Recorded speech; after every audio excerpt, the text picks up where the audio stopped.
friends, and welcome to episode 101 of Did You Bring the Hummus podcast. I'm Kimberly, your host, and I'm super excited to be here with you today. Did You Bring the Hummus is a podcast for all things vegan. Episodes post every Monday on your favorite podcast app. Before we get started, I have one very important question for you. Did you bring the hummus? Do you love the podcast? Want to help me keep it going? Visit the Support the Podcast tab on my website to learn more.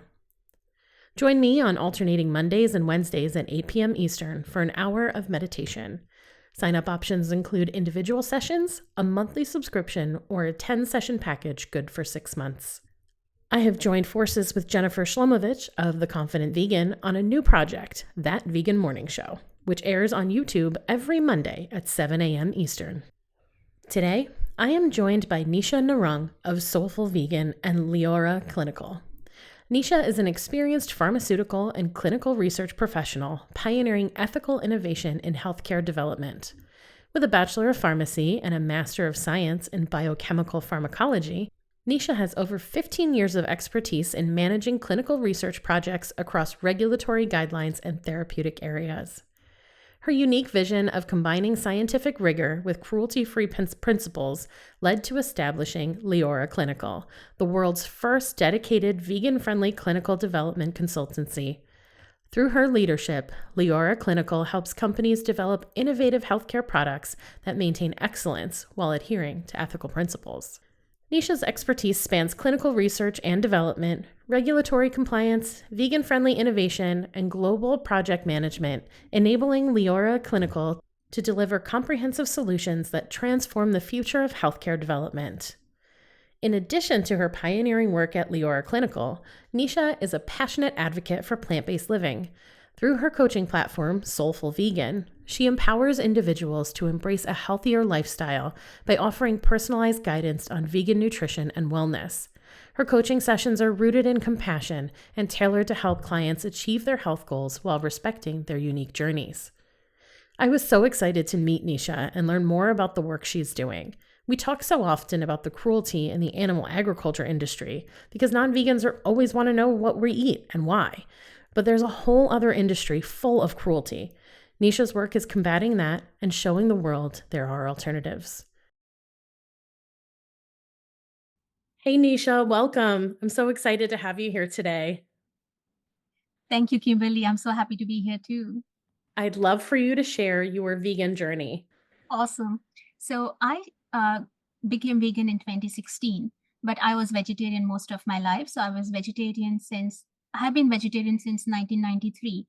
And shifting from meat-based food, which was still occasional, but I used to have some chicken and fish, and shifting from that to a vegetarian diet was kind of easy because where I grew up in India, where I was growing up in that particular state in Gujarat, we had most of the people, 80% of population was vegetarian. So not being a vegetarian was a kind of a taboo where I was growing up. So being vegetarian was part of the society, part of the norm, so that did not feel hard.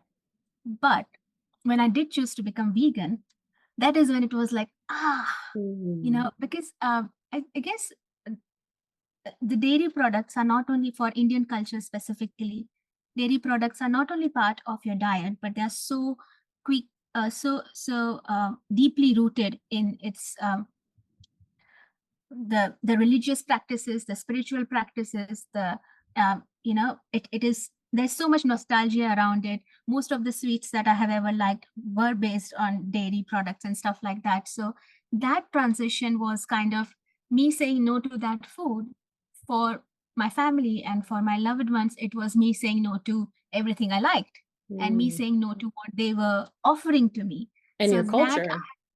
Yes. Yeah. Yeah. So it was like, it is part of, exactly. It's part of the culture. It's part of the religious practices. So you're saying no to religion. You're saying no to your culture. You're saying no to your family. You're saying no to everything you like. And while I was transitioning from vegetarian to veganism, I was also making a lot of other changes in my life. So I had stopped working in the clinical research industry I just took a break for a bit from that during that time. So they were like, what is happening? Are you okay? Like you are living everything that you love. But for me, it was like I wanted to align more with myself. And Mm, so this was being vegan was me coming back to my heart, coming back to the love that I am. yeah. And it was more of me trying to actually walk the talk of compassion and love and kindness. So yeah, it was 2016 that I started being vegan, and it was really not. It took a while. I had to give time to my family and friends, but it was easy, and they Mhm. really understood. And in fact, my mom is vegan as well now, so Nice. it's like thank you. Yeah. That's amazing. How did how did you feel as you were as you were making these choices, making these changes when your whole family, like you were saying, and everyone in your life is like, oh my gosh, you're changing so much and you're rejecting so much about the life that we've had together, our culture, religion. How did you feel about that? And then how did you kind of come to a solidarity that you were like, I'm still going to do this. I'm still going to do what I know is right for me. And we'll figure out how to bring everybody along, at least in a supportive way. Not that they all went vegan, but that they were okay that you went vegan.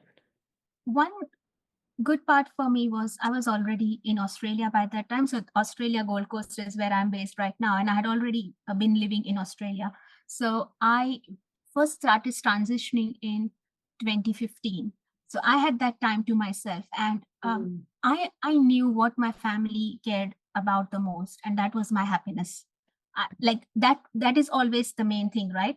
yeah. Even if they think that fear of them feeling that I'm rejecting them or I'm rejecting things that I like. It is just them loving me in their own way. So I understood that, and I made. And again, I had a young kid at the time, and like he was just my son at the time was just um, not even 10 years old. So I had to really make sure, and he wanted to become vegan as well. So Wow. that part was really interesting for me because when I made that choice, I didn't tell him anything about animal cruelty or anything. I just said it does not feel right in my soul, so I'm going to stop eating that dairy products. But you are allowed to have that. I've had all my life, and you make the choice that you want.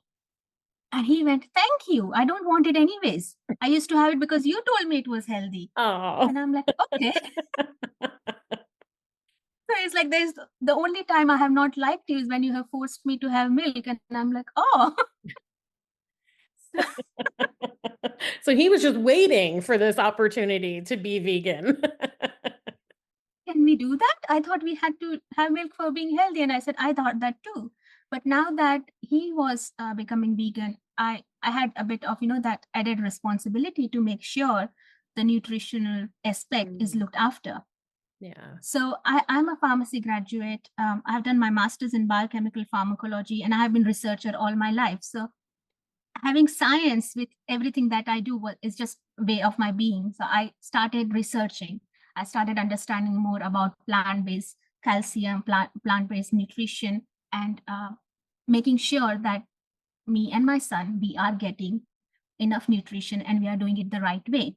Mm, Because more often than not, when we just try to replace our food system, that sometimes is not enough because we are not replacing the nutrients. We are just replacing the items on our plate. And mm, so, yeah. so to go when I went through that in my own researcher way, and then when I shared, and then when I visited India and I shared with my family, I did not force them to accept my decision at all. I just expressed that this is what I'm planning to do, and this is what I'm still transitioning, but this Mhm. is what I want to do.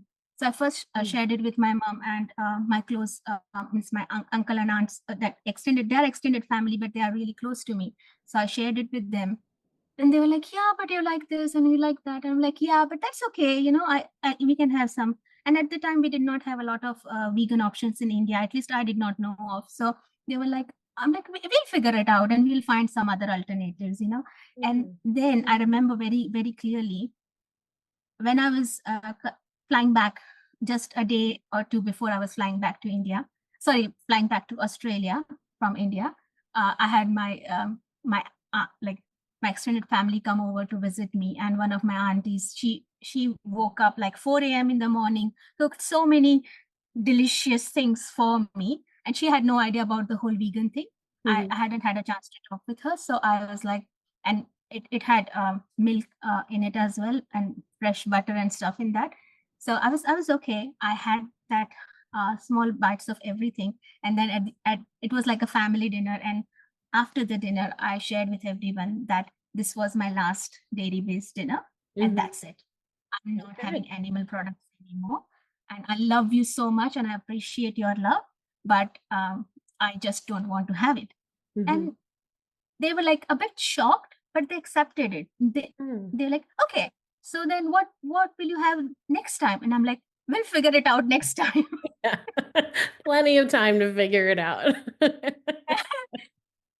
Then on, they just accepted. And my mom was still having dairy products at the time, but then she visited me in Australia, and then she loved the way I was living, and she understood more about the compassionate side of it. And I started sharing because she was living with me, and I started sharing.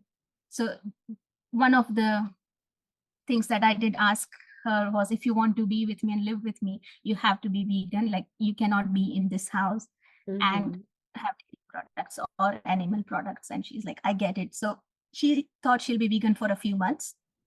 She loved being vegan. And then Yay. like her health started improving. She felt better in herself. And then she asked me more about the spiritual and scientific aspect of it. And as we kept talking, she has not gone back. So That's so amazing. she has been vegan since 17 as well. So yeah. Yeah. And when we initially met and you talked about your mom, you also shared that she kind of brought this back to her community when she got back to India, right? Tell me about how she kind of has brought her friends and loved ones into it a little bit.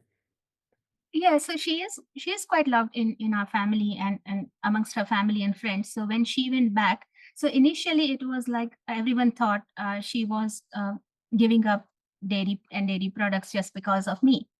But when she went back and she continued being vegan, people respected it. And so eventually what happened was, she would, like India, you have festivals every month, and you have weddings, a lot of weddings to attend, and every wedding is like 4 or 5 days festival in itself. So it's like there is a lot of social gatherings Yeah. there. And my mom is living a retired life, so she's having fun with all that. So she would visit places, and then she would of course meet so many people, and she would people would notice that she is not having few things. She's like, and then she would say that if this has milk or ghee is clarified butter, if I have it is having this, I won't have it. So she would inquire that, and so people were intrigued that, okay, what's like, are you not having this? And she said, yeah, I have decided to be vegan. And as she kept sharing those things, people, just out of their love and respect for her, they Mm, started being considerate about it. yeah. And she like, I, not only that I'm vegan, but I also don't have onion and garlic, and same for her. She's Hmm. vegan and does not have onion and garlic. So people started becoming more aware about her choices, and they started catering to that. Ah. So kind of began from, like, in early days, it was like she would have to ask them, and she would have to figure it out, and make food choices that was like, she was 100% sure that there is no way there will be any dairy product in this. So she was limited to that. And from there, eventually it grew up to a thing where people, on the people who were hosting the functions, or people who were just guests around her, they would let her know, oh, you can have this is vegan. So they started looking into it Yeah. for her. And then like right now where we are, I have my cousins and other family members sharing awesome vegan food joints and food spots, and sharing it with her. And like, there is vegan festival happening in your city, do you know about it? You should visit, you would like it. And they Yeah. go along, and so we eat the same food with her. So for at least that one lunch or one dinner, they are vegan for that one meal Hmm. as well. Yeah. That's amazing. And it speaks to something that you and I think both really agree with, is that when we are leading with love, we can really get people to see things differently. Whether you consume dairy products because it's part of the culture, it's part of your religion, or it's just everybody grew up drinking milk and being told that it's good for you, or consuming animals because that's just what everybody does. So often when we approach people about it, they can kind of get defensive or angry, like, why would you question this? Or, they get defensive about it.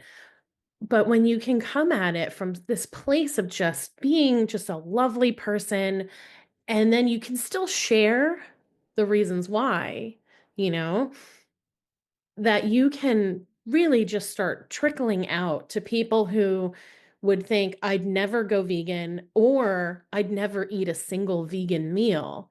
And now they are seeking out opportunities to have vegan meals with the vegans in their life because they love them. Exactly. Yeah. But that I really agree that, coming from that loving place. But I have to say, when I was first told about veganism, I was one of those defensive people. I was told about it with so much love that that's what has inspired me to be compassionate in my own life and in my own understanding. Because when I migrated to Australia, and then I was still having dairy products, but when I met a couple who has been vegan since 2000, so they were vegans when I met them. They are a musician couple, and they were like, they explained to me why they were being vegan, but I was still under that illusion. Yeah, but dairy in India is not like that. So I understand why you think dairy is not good here, but their cows are really looked after. Cows are protected, and we worship them there. So it is okay. And so it is not the case there. So it is not as cruel as you think. Yeah. And so, and I was still like, yeah, but you need this nutrition, because that's what I studied in my books, right? Mhm. Like, that's what I had learned.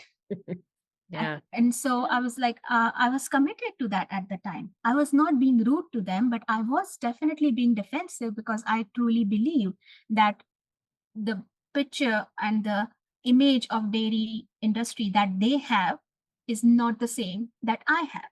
I Mm. have not seen it. So it is not the way it is. But, and I remember sharing this with you when we first talked about this as well. I was asked this question, that how would you feel to if you had to sell your breast milk to survive? Mm. That changed my life. Yeah. Like, that would be horrible. Mhm. And so, and then thinking of that shifted my perception. Although I really respected cow as part of my religion, at the time, I'm not a religious person anymore, but I strongly believe I am a more loving and a more compassionate person than I was at the time. Mm. So and then, so when it came to it is very commonly said in Indian and in Hindu culture and in Indian culture that cows are like our moms, our mothers, and Oh, they are worshipped like that. They're respected like that. And I'm like, and this was the first time I actually had that human connection with that. yeah. That how would it feel to sell? And then I started looking into it, because growing up, we I was told that cows give milk. That is for their calves, of course. But after the calves have it, there is an excess of milk. Mm. And if you don't, and this is something like it did not come from my direct family, but people who were raising cows, that they shared this with me. And they were like, there is excess milk. And if you don't get that out, cows would suffer. So actually milking them is helping them not suffer. Now, combining it with my own experience of being a mom and Mhm. understanding more of human physiology and physiology of mammals, I now, and like I had started understanding by that time that our mammary glands of all females who do create milk for their kids are designed in a way that they will give milk as much as you suck out of it. Mm. So after the calf has already had, and if you are still getting the milk out, the cow's body actually feels and thinks that this is still needed for its kid. Yeah. So it will deprioritize its own nutrition and keep spending all that energy and all that for milk. That's how mother's body works. Yeah.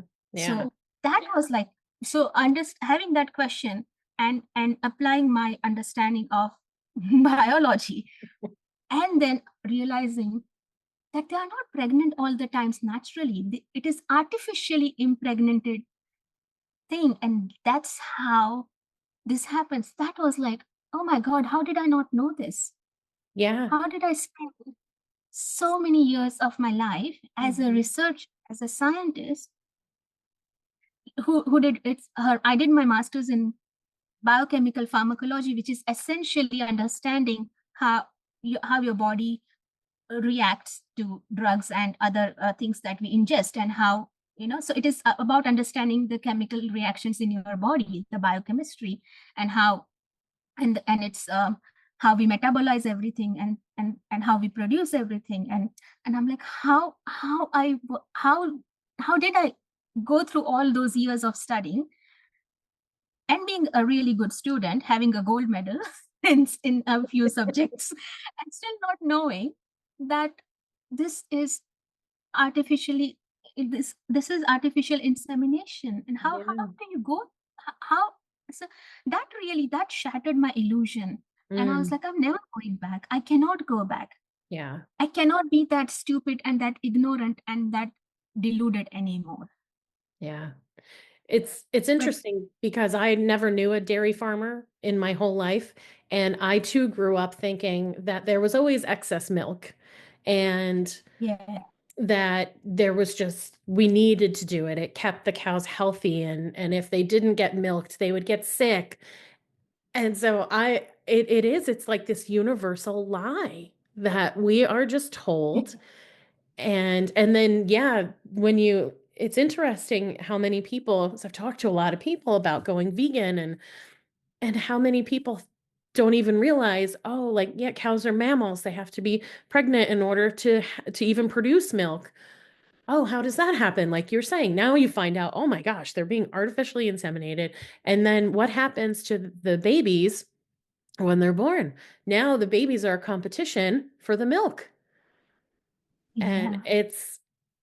it is horrific. And I don't have children, so I don't have that like that in that connection there. But even just the women that I know that have children and have talked about how that feels, that moment when they go like, holy shit, that's Yeah. me. That's what I could have been in a situation like that if the tables were turned. And it is horrific to realize what we do to mothers. Exactly. Yeah. And that's how I felt. But what I also realized was I also developed compassion and understanding that yes, it took me so long, Mm. despite of all these studies and all this understanding and all this so-called intelligence, it took me so long to see through this illusion. And so Mm. I understand now when people don't realize what they are doing. Yeah. And so I have compassion for them now. And that is why I have my company, Soulful Vegan, where Yeah. I do health. So, and nutrition, because I really, really understand what it is like when we first think of, some sometimes people just think of becoming going plant-based. Uh, they don't even call it vegan, they want to call it plant-based, and that is Mm. okay. and and they want to go plant-based because they think that would be good for their health, but they are scared of missing out on nutrition. Mm. And then sometimes there are some cases, some individuals who truly are very compassionate and they have connected with this deeper lies that we have believed. They don't want to be like that, but they are not in that position in their life at the time Mhm. to make that choice and say something about it, because they don't want to upset their loved ones and they don't want to upset their family. So soulful vegan is that's why it is soulful and vegan. So it's like a holistic approach to Mm. understanding and living a vegan lifestyle, taking care of our well-being at all levels, not only just, of course, nutrition is really important because that's the only way you can make it sustainable. Otherwise, Mhm. we hear so many stories about people going vegan, and then they're like, oh, but I got sick because I was vegan, and then I went back to, I had to have meat for my health. Right. And they genuinely believe it, and I get it, I understand that. But there is a way, there is another possibility to be healthy, to prosper. And I have been um, integrating, and I have been working on my own autoimmune disorder. So Mm. I have seen health issues myself, or and I know how we can support it with a vegan diet, and how I now I'm in remission. But how did I, you know, went Yeah. from being really, really sick to now being the healthiest I have ever been. So, so I have that understanding with my own experience, but I also am studying vegan nutrition to give it a more scientific validation, because it is ever changing. Mhm. Understanding, we are always learning more and more about nutrition. So, and I just don't want it to be just, okay, you take this, you take this, you take this, and you'll be fine, because that is a very traditional method of controlling what other people are doing. Yeah. But I want to come from a place that, what do you want for your life? And if you want to be vegan, I'm here to support you. Hmm. And that's where Soulful Vegan is coming from. I love that. And you said something earlier that I think is really, really important, and you've simplified it in a way that I think will really help people when you said that we are sometimes we're just replacing the items on our plate. We're not replacing the nutrients. So yeah, some people are like, "Oh, I used to eat steak all the time. Now I'll just eat tofu."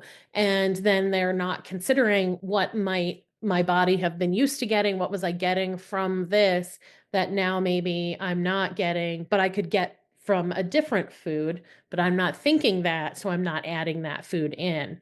And so that I think is really an incredible way to think about it, because I think a lot of people don't think about it.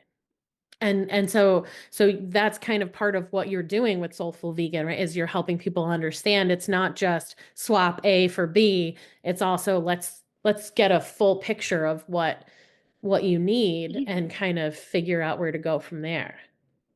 Yeah, because my understanding of pharmacology also helps me understand that it is not only okay, it's not only that we have to replace, say, a meat product with a plant-based product, and just find equivalence in the nutrients. We have to find equivalence in its bioavailability. So we Mm, have to understand how our body absorbs it and digests it and metabolizes that hmm, food. yeah. So, like, and if we are on certain type of diet, our body is used to following that diet, that digestive pathway, and that absorption pathway. Mm, So, what happens when we are not giving that the kind of food, but you are telling your body to now digest stuff in a different way? hmm, So, so yeah. that, so the supporting things, like, for example, tofu, the example that you gave for tofu, yes, tofu is awesome for um, protein, for Hmm. per se, amazing source of protein. Yes, great. But you need to have vitamin C with it Mm. for it to give you for it to make that protein and iron in that bioavailable. Oh, So interesting. how do we have food in a way that it makes it easier for our body to absorb it, Mm, to digest it, and actually get the nutrients that we want? Like, there are so many uh, memes going around that the strongest animal in the world is vegan, it's an hmm, elephant, and they are plant based. Yes, that is true, and we can be strong, there is no doubt about it. yeah. But scientifically, on a pharmacological basis, you have to understand we don't have same digestive enzymes that the elephant has. Mm. So we can't just, like, I get the point, and that is in support of vegans, I get that. Yeah. But I also understand that we cannot digest everything that an elephant would otherwise be able to digest. We don't have that enzymes. Right. So to work with our own physiology Okay. and have plant-based food, that is what that is where we kind of miss the point at times, because we just sometimes, as I said, just replacing the items or even replacing the nutrients and being aware. But despite that, we don't always consider bioavailability. Like, there's so many supplements in the market. There are so many health products available. And if you look at the doses of nutrients, macro and micronutrients in it, whatever it is supposed to do, that is sometimes way higher than what we need, or Okay. sometimes way lower than what we need. And there is regulations wise, there is not the regulations in supplements and nutraceuticals globally don't require as much stringent research and data as the pharmaceuticals might otherwise require, right?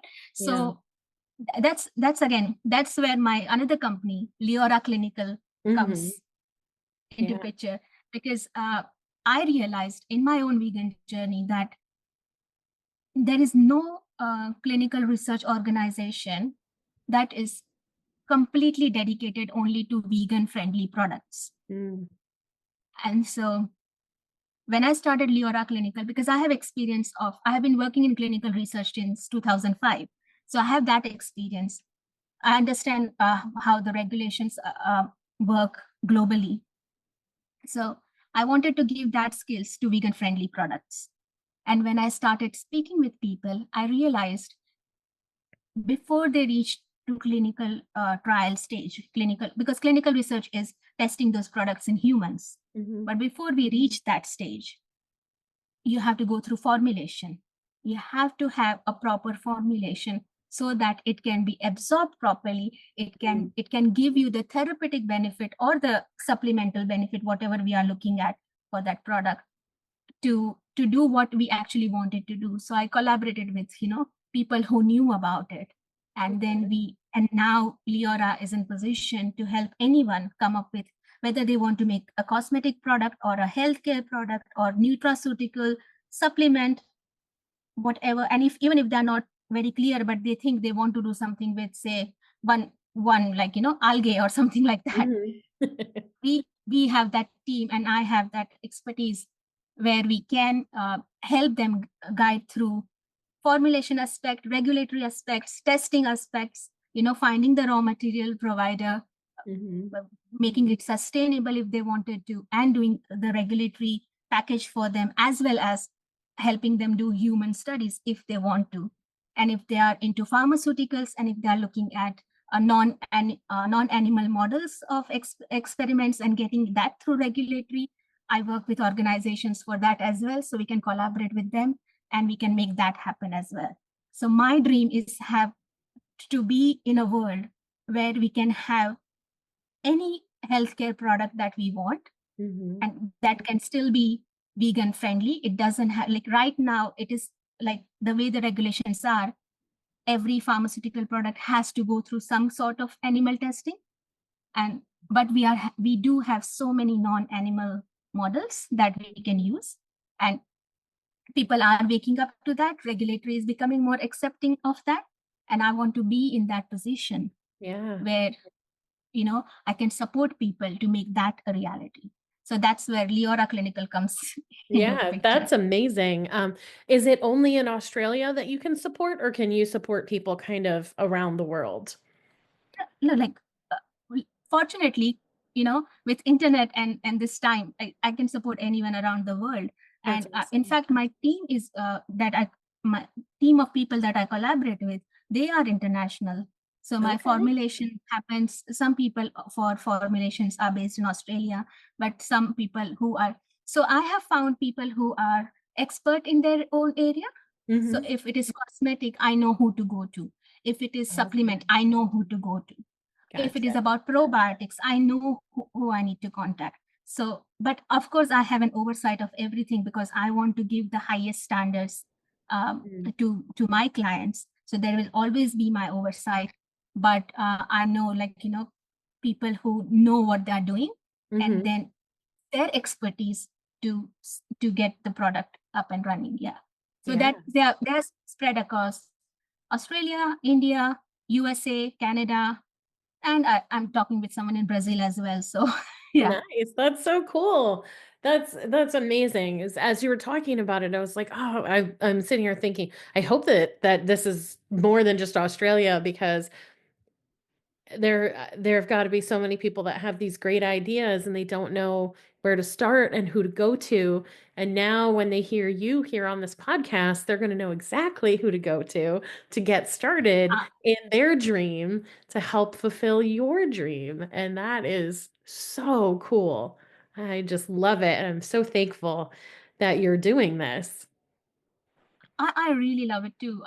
I'm very passionate about this and very dedicated to it, because it is a complete alignment of my skills Mm-hmm. as well as my values.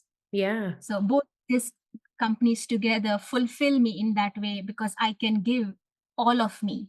I'm right. using all my skills, I'm using all my intelligence, I'm using all of my soulful understanding that I have received, um, through that awesome lady that I shared with you about, Mhm. Julie Christie from Soulful Love. And so she was the one who inspired me and has been so consistently inspiring me to awaken more into this understanding that is natural to me in terms of health, and how to be healthy and abundant in while aligning with your values and while being vegan. Yeah. So, and so it is like my life kind of, my work and my life encompasses each other. That is not, they are not separate, and that's Yeah. why I enjoy it. I think you are a real testament to when you do what you love, you never work a day in your life, because you have the two businesses, but you mentioned before you're studying vegan nutrition. You have a Yeah, child. So you've got like personal life, your home life, you got your kid, got to be there for that and for him, and making sure that you're, showing up the way you want to that way. Then you're studying, you've got your businesses, you're working, and it's like, where do you find the energy? And you find the energy because you're so fulfilled.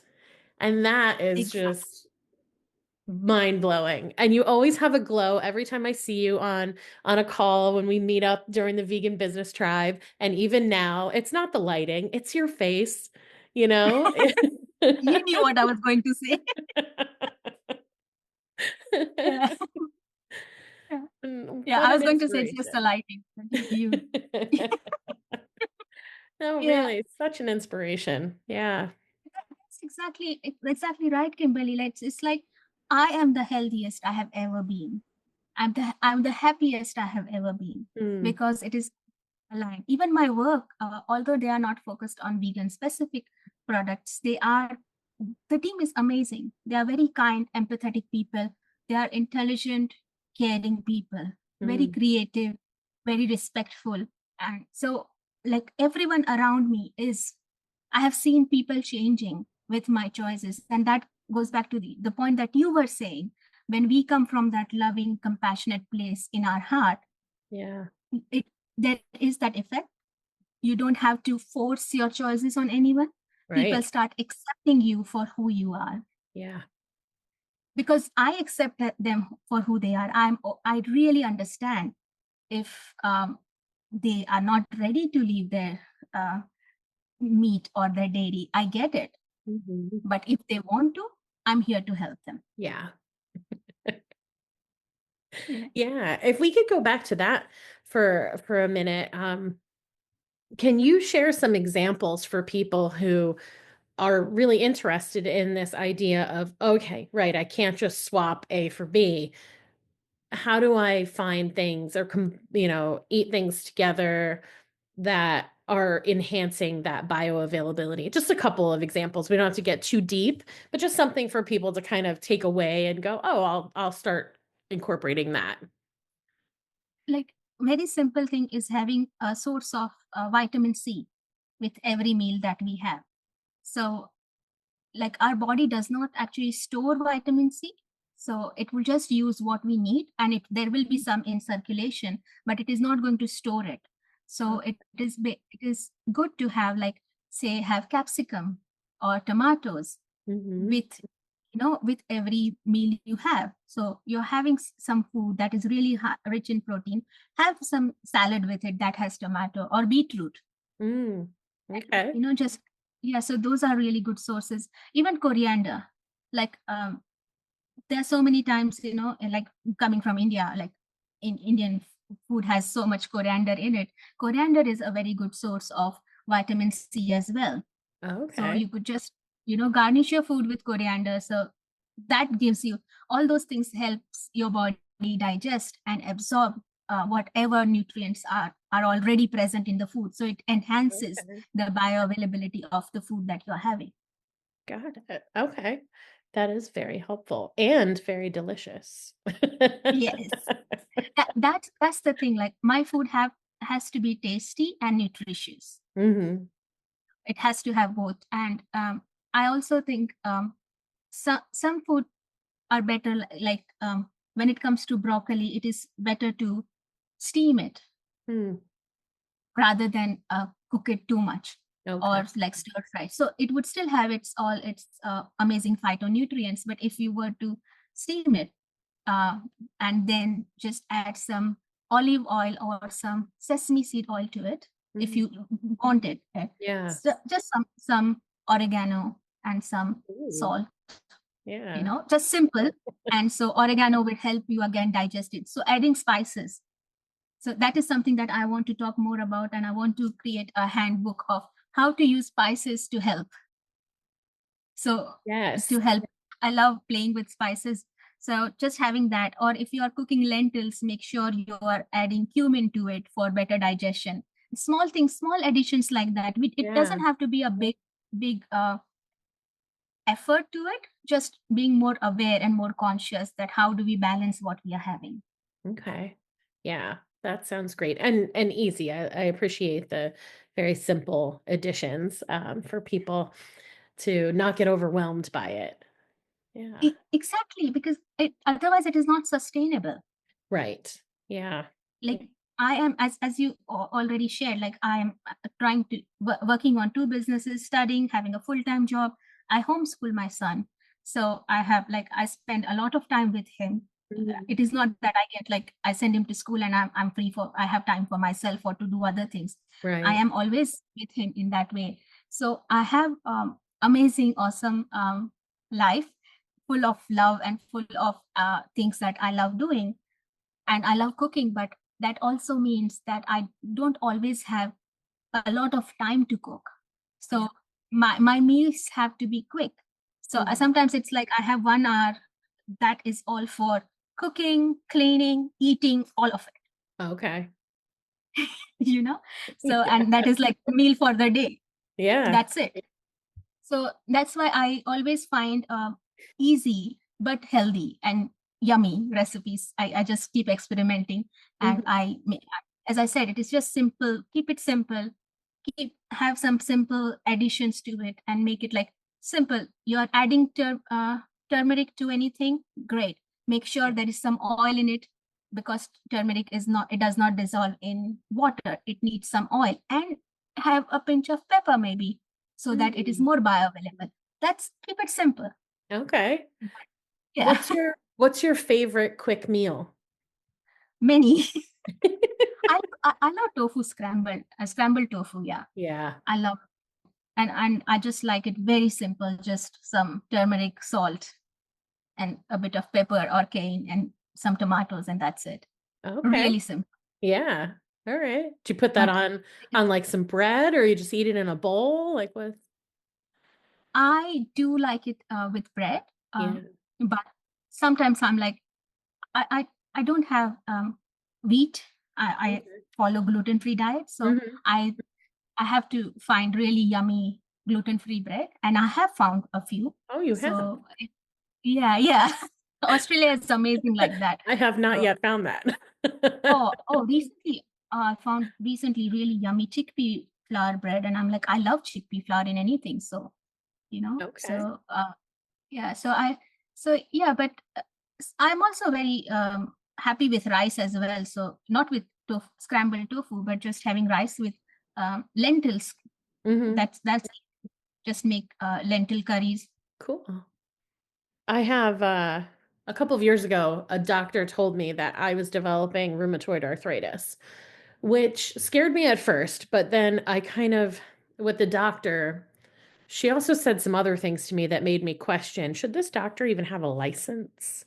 So I didn't take the steps to like go see a rheumatologist or anything like that.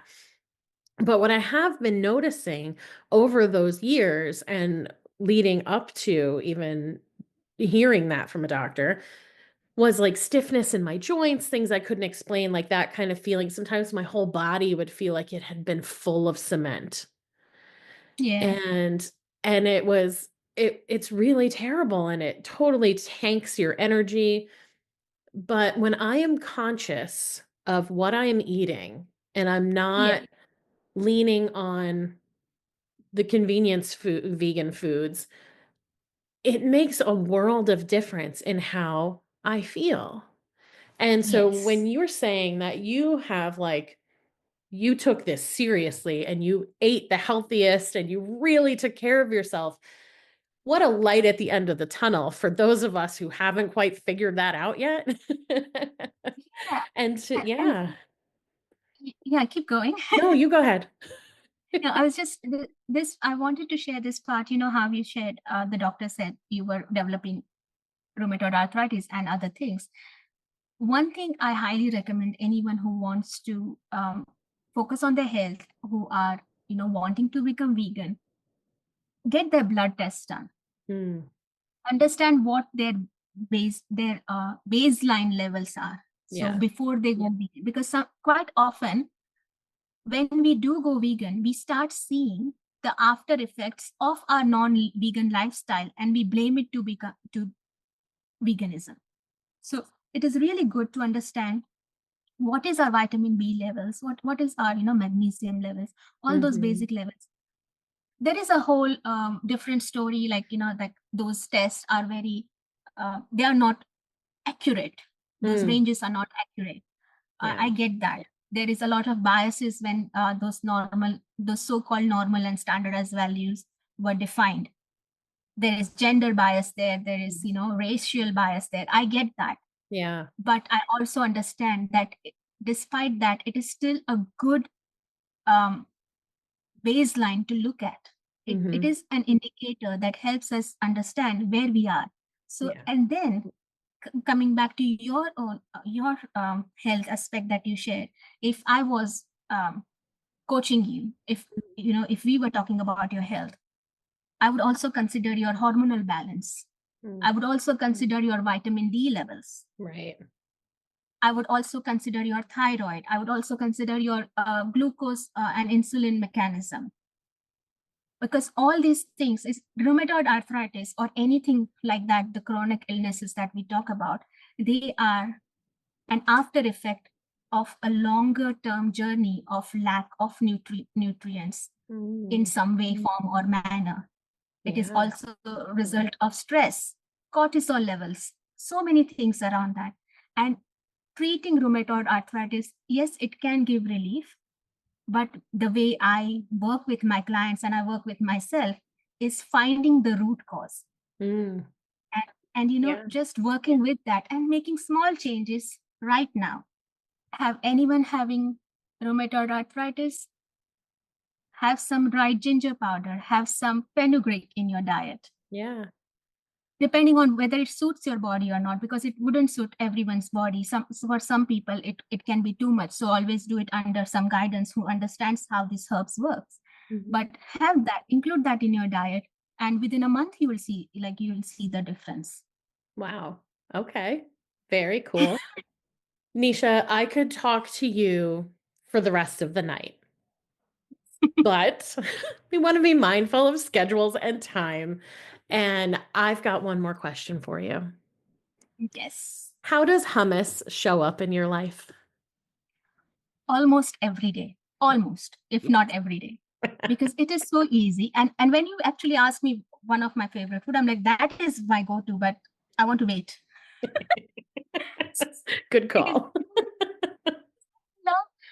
I love experimenting with hummus as well. So I have sometimes I add some beetroot to it. Sometimes I add some uh, coriander to it, as I said. Sometimes it is coriander and coconut, and then Oh. it does not even stay hummus. It's like it is something else